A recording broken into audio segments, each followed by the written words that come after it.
It's time again for the Throttle Up Leadership Podcast with Dr. John Dentico.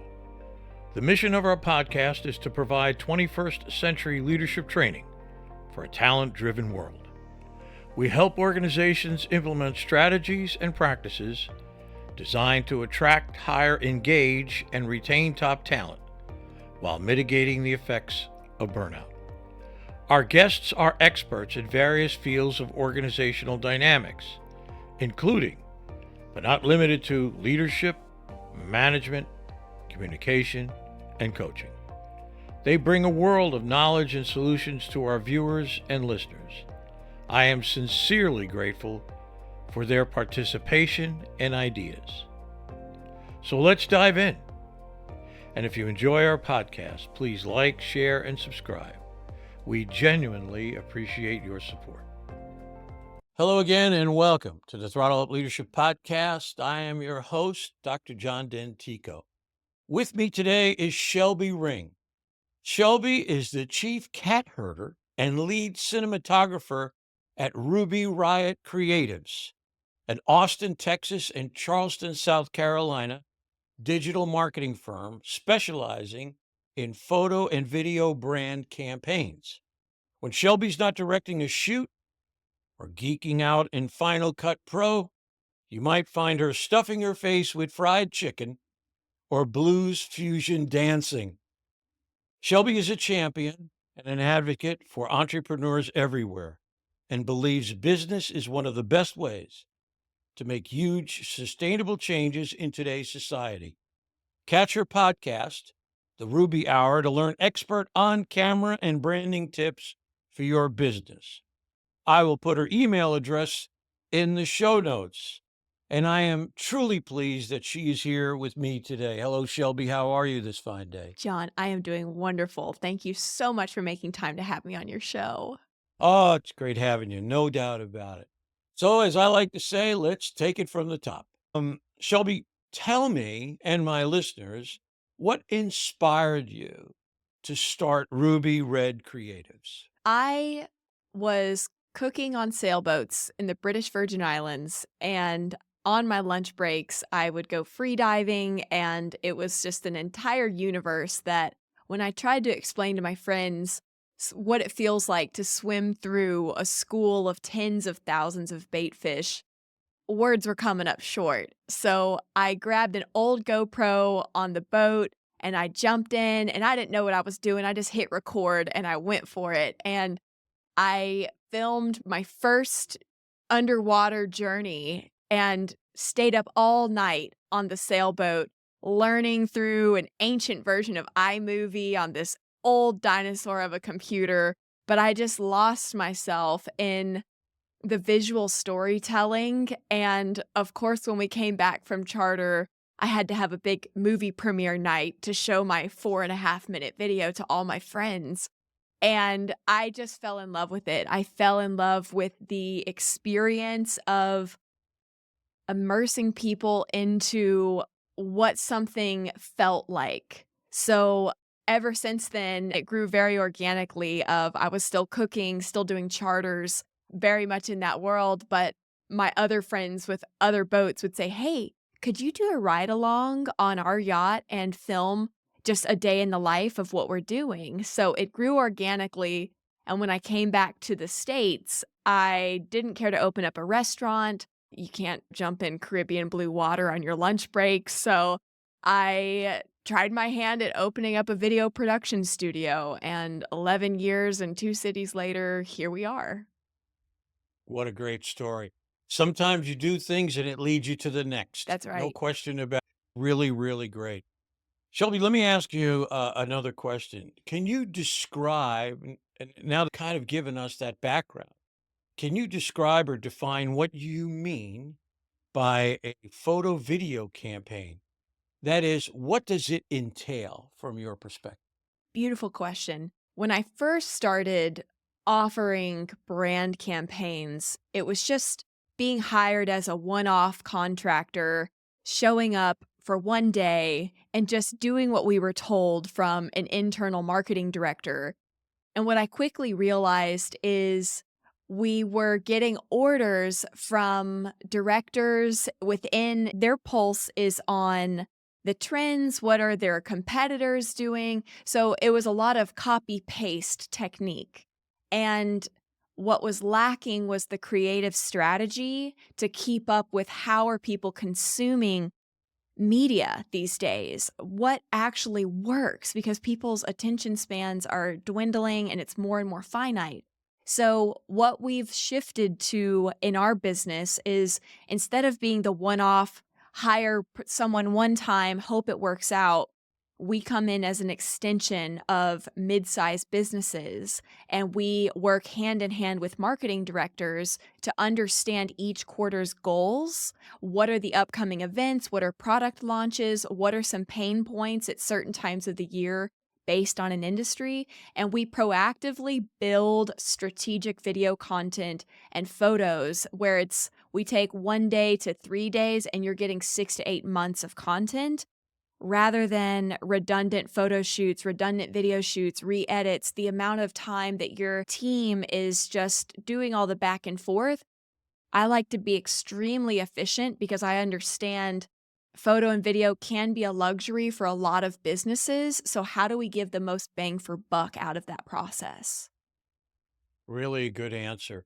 I love the word strategy and being Yeah, strategic, being able to look far ahead, if you can, to develop foresight, if you will, and to absolutely. look ahead and say, listen, this is where we're going. We know where we are today.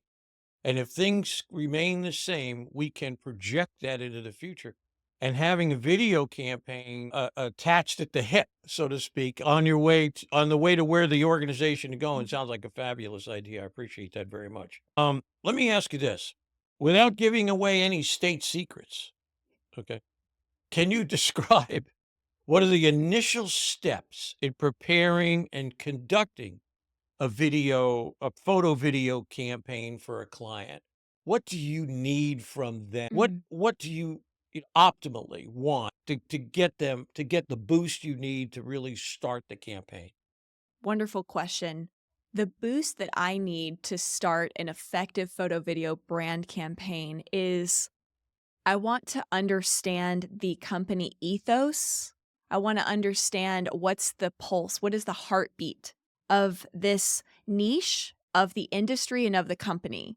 And from understanding the people, because I do believe that great businesses, they're not just an entity, it's a collection of individuals. So if we need to do a founder feature, if we need a series of your C suite people coming on camera and being able to feel comfortable and also talk about what sets you apart. I want to understand the personalities that are at play so that I can begin to tailor how we approach it all so everyone has a wonderful time and it packs a punch. Most of our onboarding is me listening and asking questions, really good open questions. I want to understand the context. What is your market? Where did you come from? And where are you going? And I also want to understand who is the ideal client, not only who are you working with now, but if you had a blank check for this is the type and caliber of business we really want to work with, if we had this type of client, this would totally streamline, this would bump us to the next level. I want to understand where are we going, and then we speak right to that end destination. And it's often like a time machine that though you may be at a certain part of your process, let's say with a product launch or the next tier of your services, when we can begin to speak as though it's already here, it's your onboarding ramp. So I love photo and video that when we come in, when we begin to produce a campaign, we're not just giving a recap of the fight and how it happened already. We're giving context of this is what we offer, and it's the 3, 6, it's the future casting that we bring into the reality that's right now. So it's a powerful tool. And I know that a lot of people say, oh, it's a necessary evil. You're just trying to keep up. You need to be on camera to stay relevant. But I think beyond that, it's something that ultimately gets you where you want to go much faster because you're clearly communicating, hey, this is what's on the docket these days. It's very interesting. I want to come at that from a little bit different perspective. For a long time, I shied away from talking about mission statements Mm. with organizations. And I'll tell you the reason why. Because a lot of times you'd say, "Do you have a mission statement?" "Oh, yeah. Yeah, we got one of those." "Where is it?" "Well, it's hanging on the wall over there." So, "Well, you guys live by it? I mean, you breathe it? You do it every day?" "No, we walk by it."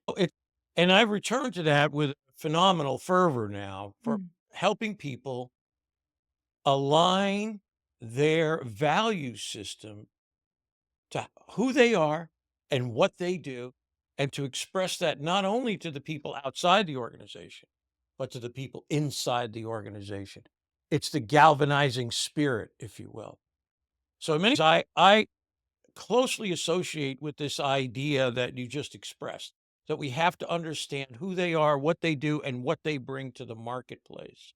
One of the things I talk about is one of the issues that young people are concerned with, most people are concerned in terms of attracting, hiring, and retaining top talent, is that people are looking for values alignment. Yes. And it occurred to me that you can't go out and hire people and expect them to be aligned with your values if the organization itself can't articulate its values. Yes. I mean, it's like building a bridge. You've got to start from both sides and you meet in the middle. And so I absolutely agree with you. I think that's so important. And then to be able to take that one sentence, that's all mission statement is to me, one sentence, and then to convert that into a video campaign is really brilliant. I think that's exactly what needs to be done. And I think more people need to come to understand that. So thank you very much for that answer. Can you give me, without naming names again, can you give me and my listeners an example of a photo video campaign that you have completed, that you've done? You could talk about the industry or whatever, but just some examples or an example of what you were faced with, what you decided to do, and then how it turned out. Beautiful. So the first client campaign that comes to mind that fits exactly what we're describing is mission statement aligned. How do you portray a company culture? Because a big part of this particular campaign, so they're in managed IT services, so an MSP. It's not a glamorous industry, but it's absolutely critical. And their specific niche was for law firms, associations, and consultants in the law field. That's not the most glamorous headline that you may see. So our approach was, again, who are the personalities and who are the people, who's at the helm of this machine? And what we came to realize, because I've actually worked with a good deal of MSPs for the last 8 years, actually. So what I wanted to understand, because I find so many technical businesses, they know the trends that you need to have the latest accolades, the latest awards, the best of for service. What's the most innovative minds? They get the awards. The challenge is, so do all of their competitors. Everyone knows you have to keep up with your testimonials. And so what really can make you shine, especially in a quote unquote boring or stuffy, uninteresting niche? So the approach that we took for a service provider that they're a baseline service, understanding the personalities. So come to find out that our absolute titan of this enterprise is the most animated, joyful person. I mean, of any of the CEOs we've had in front of our camera, this guy, he can't help but make everyone crack a smile. So I wanted to feature his personality because what I quickly recognized is they genuinely had amazing customer service because everyone had fun. It was a fun culture. It was a fun environment. The engineers, when we actually came on site, their actual hub of the space, you could just see that people were allowed to have their personality shine. So, a practical of, again, this is a corporate photo video brand campaign. I asked the founder to go up into he has a big yoga practice. He's a avid yogi. So he was bragging that he was really good at doing headstands, and that was his party trick. And so I invited him, "Why don't you do a headstand and let's take some photos of this." And it was just the photos from the shoot conveyed the joy that's within that company. And the most interesting thing is, yes, they have fun, they're joyful, there's an enthusiasm about what they do, but they are also absolutely killers at what they do. They're excellent at what they did in their proactive processes. For as far as the niche of MSPs, if anyone's familiar, it's all about being proactive than reactive to client work. So it was the most awesome campaign that comes to mind, where to have the opportunity to showcase the culture without saying, "We have a good time here," but it's demonstrating the genuine camaraderie, and in the images, giving the team that we're getting photos and videos of, having them laugh, having them showcase the culture. And it's our job to cultivate giving good prompts to make people crack open, shine, demonstrate, "Hey, we are the best of the best, and we're happy to be here," because their staff retention was very impressive. That was something we wanted to highlight. And as you were describing as well with the mission statements, and yeah, is it on the wall? Are you living and breathing it? One of our ultimate goals for the campaign was bringing on better talent, how to acquire top talent in a very competitive niche, because everybody wants an amazing CIO and a CTO. How do you bring them onto your team versus your competitor? So the ability to showcase the inner culture and see it lived out, that is one of the biggest ways that, if you're looking and you're posting jobs on LinkedIn, if you're looking to bring on new staff, don't just talk about it, be about it, and let people see into the organization. Now, that obviously, if there's some really intense organizations, and some of our MSPs we worked with, one of our founders, he absolute genius, brilliant, but he hits hard. His personality can be abrasive. But for that campaign, and this is something I'm huge about for tech founders, if you are a very sarcastic person, if you are on the neurodivergent side of things where you're much more literal, you don't have to shut that down, and you don't have to pretend you're a show pony and that you're some golden retriever of a human. If you're a German Shepherd or a Doberman Pinscher of a human, let me do my job and showcase that in a way you get to shine. So we may bring in a touch of dry humor into how we shoot the campaign. But again, it's all about finding the quirks, the personalities, and ultimately the positioning that feels aligned with what is the culture? Who are you as a business and a service provider? What an answer. Great answer. There's this old expression that goes, seeing is believing. But that's not really correct. Seeing is knowing. Ooh. So Oh, seeing is knowing. So the whole idea of, here's who we are as an organization. We do headstands on Friday afternoon, before we go to get a couple of drinks, yeah. whatever it is. Yep. Says to people, this is who they are. Yep. This is what they're about, and all the things that come with that. And you're right. There may be someone who's much more direct, more literal, but they will a different focus of people, Yeah. if you will. Yep. And that's fine. Mhm. I mean, because there are people who fit here, and then there are people who fit over there, and that's a great thing to foster. I like that. I worked for many years with engineers and scientists, and the thing that comes to mind when you were talking was engineers and personnel, that kind of a thing. I appreciate that very much, and I think that's right, spot on. Find out what their secret is. Find out what their, dare I use the term, superpower is, if you Absolutely. will, and then express that so people can say, "Here's your choice. You can join company A, where they do headstands, Mhm. or you can join company B, where you have a Doberman Pinscher. It's up to you. Yep. Pick one." Mhm. So I think it's very, very important. Shelby, you are an advocate for entrepreneurs everywhere and believe business is one of the best ways to make huge sustainable changes in today's society. Can you peel that onion back a bit Ooh, I would and love describe to. why you believe that? Yes. So, my frame of how I see the world, I'm a millennial female. So, my specific vantage point of life, it was really important. We're wedged between the industrial age and the information age.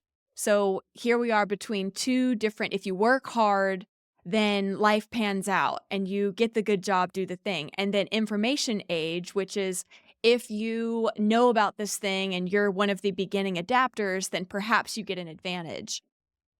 I think how business ties into that and being an entrepreneur, it gives individuals the opportunity for autonomy. It's one of the most costly things I think that's out there. I think also for women entrepreneurs, I started my business in the high end event industry. So, luxury weddings, luxury corporate events. So, it's showcasing a certain caliber of experience. But what I think people need to understand about entrepreneurialism is that everything is a trade off. You don't perhaps have starting off, you're not going to have the stability of that check that's rolling in every 2 weeks from carrying out someone else's orders. But what you do get is the opportunity to steer your ship. And if that's important, if you have enough of the gusto, I just think of it as the part of you that asks, "Why do we do it this way? There's a better way." If that button hits hard enough for you, you can stay the course, and I think you can be successful in business. I think that on a practical level, and what I mean with entrepreneurialism being such a huge catalyst is that if you give people the opportunity for work, you change their life. You provide stability for your team. You provide the opportunity for people to shine. And I think that as business owners, as entrepreneurs, if you position it well and you realize that your team, they're not just people that you hire and fire and they're just a commodity, this is your life. You log 40, 60, 80 hours a week to processing and cultivating. How can I be the best service provider? How can I make this more efficient? How can we build our revenue? What's our strategies? So, why would you not make it something excellent, not only for yourself, but for your team? So, the lens I look through is as a woman, where women are beginning to have a hold in our economic society today. It's critical. And just the lay of the land, especially for divorce rates and just the different turn of events of this strange society we're in today, I think it's absolutely critical for both men and women to be empowered with work and being aware that if you can put your mind to it and you can think about what are the things you do really well, the passions that you have, or just the skill positioning you have, you can be very successful and you can be autonomous to build a life that you want. And it may cost you everything, but there's also plenty of alternatives that perhaps are not as favorable as that. Great answer. You said the magic word, and the magic word to me is autonomy. Yes. When I talk to audiences about hiring, retaining top talent, and mitigating the effects of burnout, that's another area that I Yes. really focused on in the last year.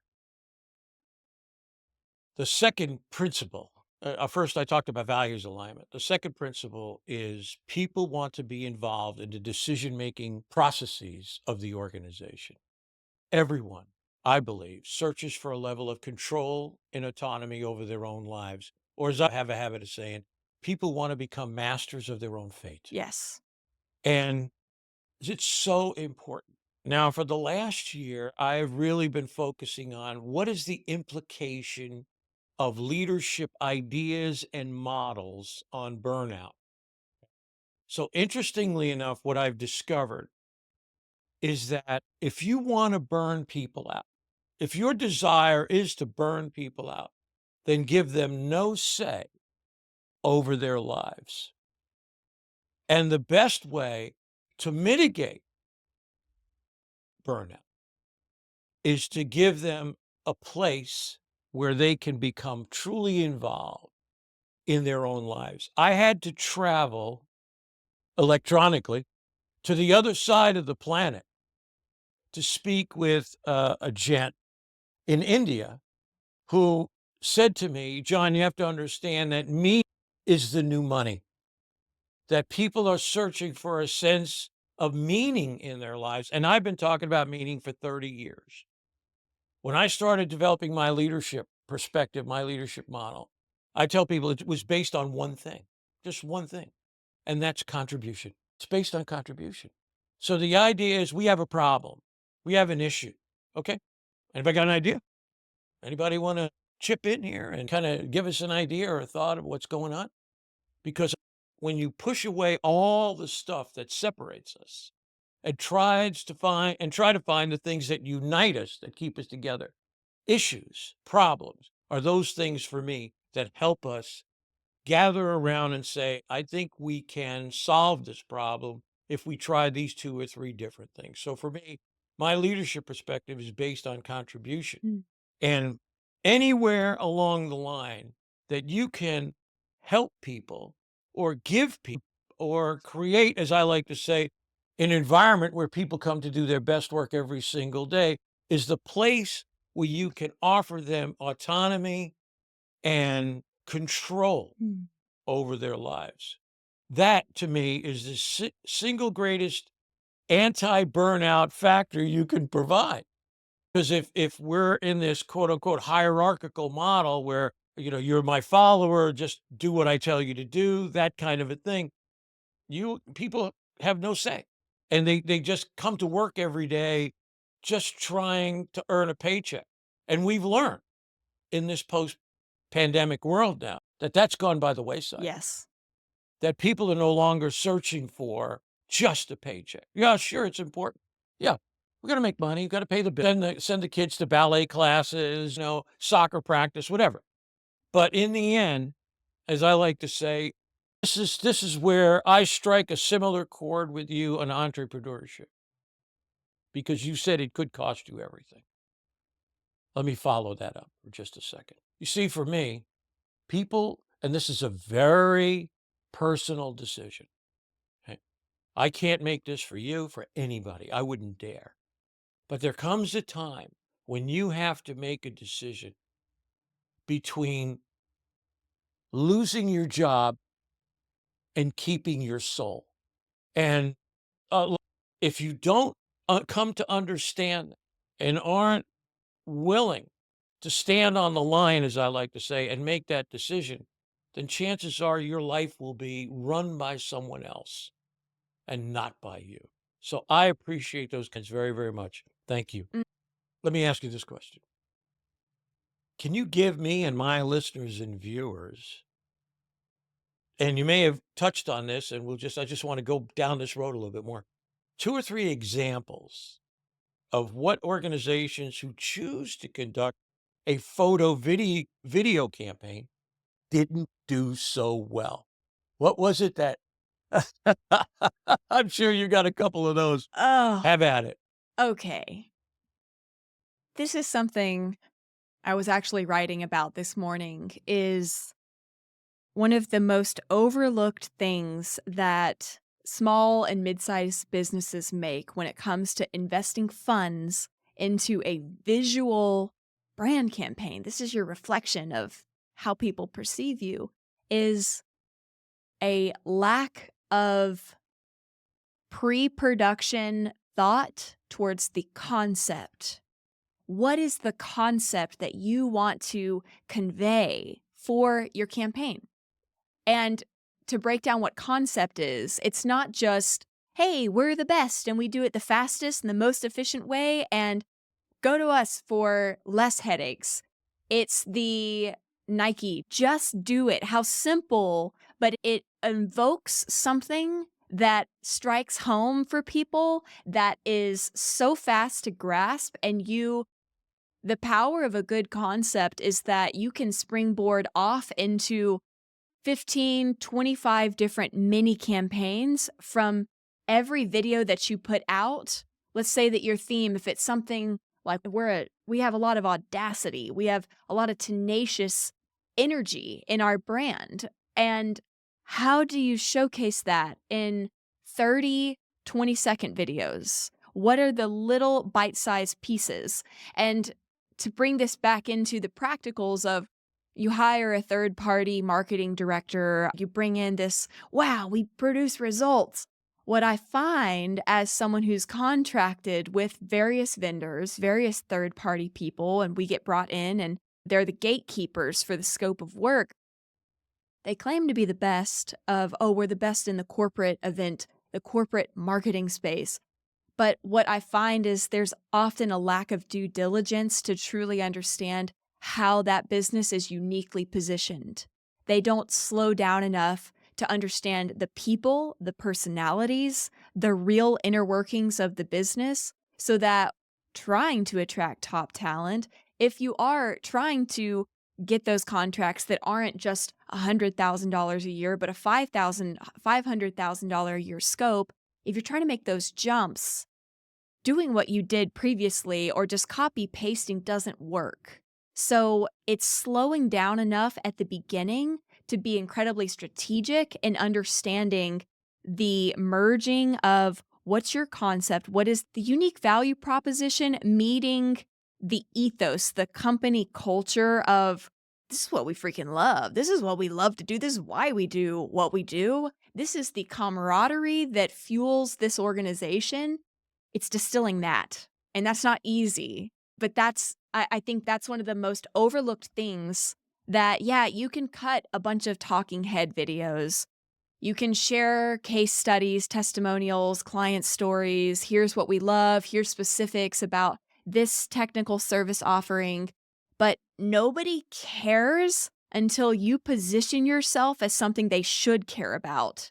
And that positioning is everything. So my biggest thought is merging with someone that slows down to understand your business. Ask what's your pre-boarding, what's the onboarding process? Walk me through marketing director X. How do you produce a brand campaign?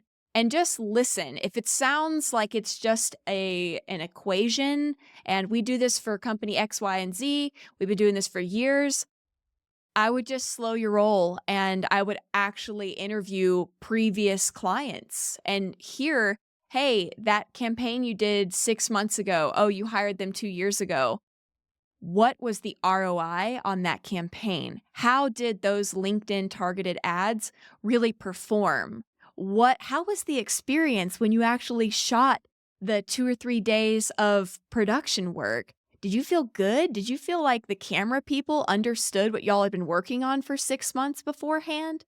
So it's like looking for the strategy. And my one other side of that coin is, and again, I touched at the beginning of this conversation, but when you are a mid-sized business, you often have the mind that is slow, steady progress, and a lot of times you're able to have that model that's it's these cogs of the machine that they work slow and steady. That attribute, those sets of attributes don't work in the advertising space. You need the creatives and the disruptors. So, and I see this clash often of we know what works in our sales process. We know what works with how we onboard with our clients. They're really happy with how we take our time in building a very thorough model. That doesn't work when people's attention span is 8 seconds. You have 8 seconds while someone is scrolling or checking their feed on LinkedIn to captivate them. So it's the marriage of find strategy and efficiency and really good whys, and then pair it with a creative mind that is going to understand the practical execution of that is it's going to be disruptive and it's going to actually stop people in their tracks. And because the difference between your amazing process and your client and company culture compared to your competitors, is that video, is that photo. It's the gatekeeper of why should someone care more about what you're doing. So those are the two things that, without giving state secrets away, I would say consider these things before you start to invest, before you sign on with a marketing director, a marketing campaign, or a production studio. You know what comes to immediately is the 1984 Super Yes. Bowl commercial Ah, by Apple, right? so good. The woman running down, in the grayed out area, she was the only one in color, throws the hammer through brilliant, the introduction to the Macintosh. And in terms of simple concepts, the one I'm using now, when I talk about, slow, there's a mission statement that follows. It's the movie 300 with Gerard Butler. Yes, yes, yes. This is Sparta. Anybody got any questions? Anybody not know who we are? Okay. Anybody want to go talk to HR? No. Okay, good. You know exactly who we are. And I mean, it's simple, folks. And it's got to be something like you said, 8 seconds. That's like 3 seconds. And bang, everybody goes, yeah, we know who Sparta is. Don't mess with those guys. So I absolutely agree. I think people have to come and understand, what do I want to be to the marketplace? Yes. Who am I? What? Who are these people here? What do we do? What do we really do? I was reading an article about Kodak, when Kodak, just before Kodak went filed for Chapter 11. And it was this difference between Kodak thought they were in the picture processing business rather than in the story retaining business. They were there Beautiful. to retain stories and moments for people. That's a different business model. I absolutely agree. Thank you so very much. Last question, my favorite question, which I've taken around the world, and that is, if you had a magic wand and you could change anything, what would that issue be, and why did you choose that? Ooh, any issue that I could change. All right. Something that I would change would be more ethical social media platforms. I think that our time and attention, it is our greatest resource in this lifetime. And as someone who has been in the media world for the last decade and observed when we first started filming a brand video, we had 5 minutes of attention that we could tailor and answer all the things about a company. Now I have 30 seconds. I have 30 seconds for the primary video, the landing video on a web page. And I think that to define what does it mean to have more ethical social media platforms, I think that there's so many different realms of it. I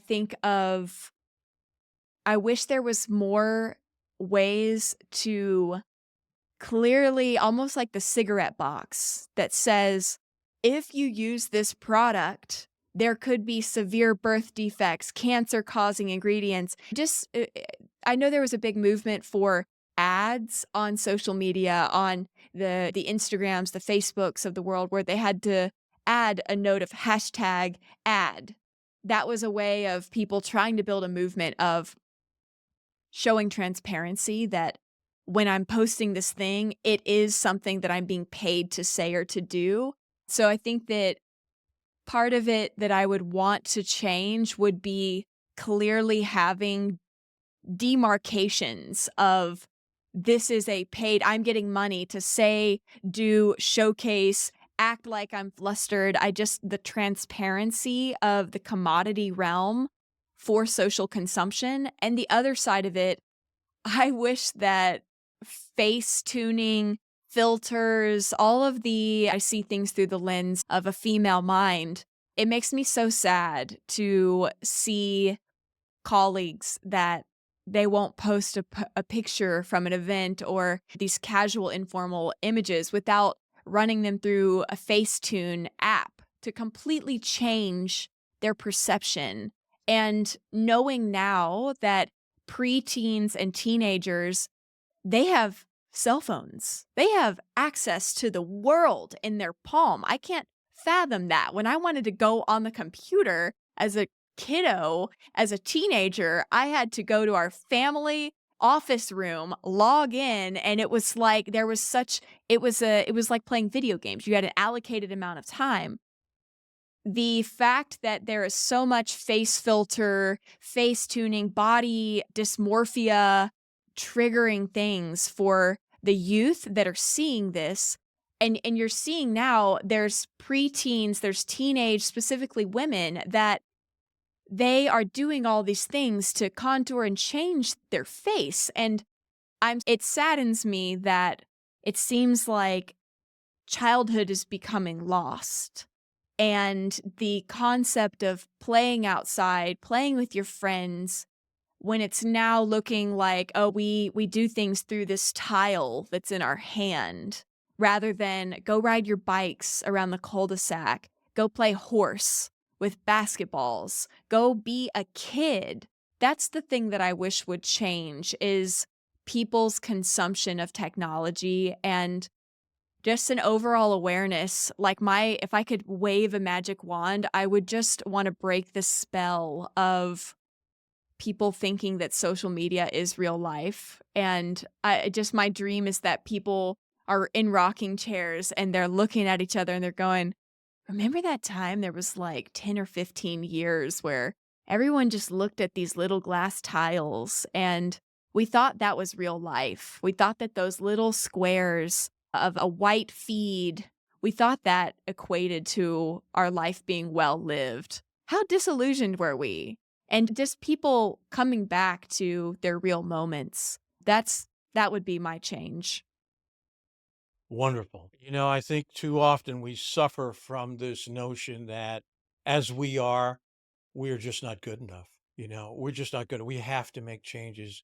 We just can't show up in the world and be who we are.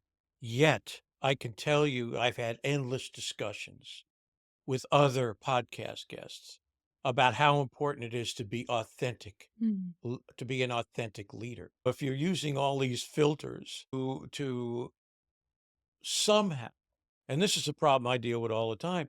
Too often in the leadership world, we have, I think, maybe unbeknownst to some, but it's apparent to many, we have this perfect person syndrome. In other words, we'll do everything we can to make you a perfect person, whether it's traits or charisma or all these different kinds of things that you need to get your hands on. Mm. And because if we get a perfect person, we'll get perfect leadership. I have never found that to be true. So, and I've been doing this stuff for a long time.